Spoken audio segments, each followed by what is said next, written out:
Shalom, j'espère que tu vas bien par la grâce de Dieu. En ce début de semaine et de mois, j'aimerais te partager une vérité essentielle, la bénédiction de l'obéissance.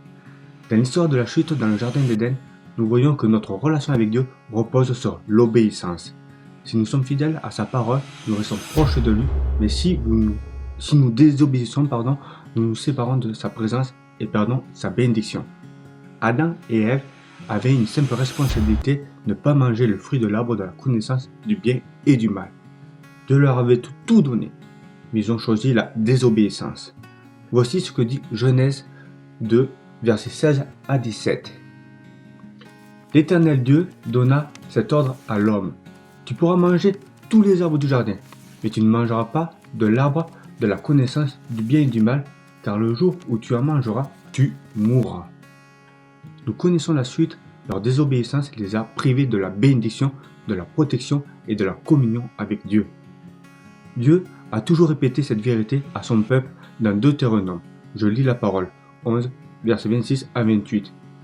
Il est dit: Vois, je mets aujourd'hui devant vous la bénédiction et la malédiction.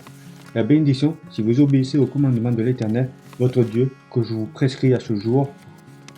La malédiction, si vous n'obéissez pas au commandement de l'Éternel, votre Dieu, si vous vous détournez de la voie que je vous ai prescrite à ce jour, pour aller après d'autres dieux que vous ne connaissez point. Waouh! L'homme a toujours eu du mal à rester dans l'obéissance.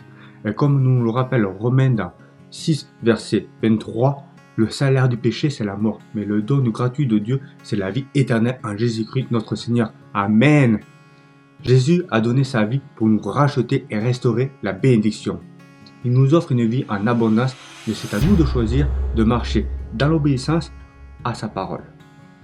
Que cette semaine soit remplie de bénédictions, alors que tu choisis d'obéir à Dieu, sois fortifié et encouragé dans ta marche avec lui, sois béni.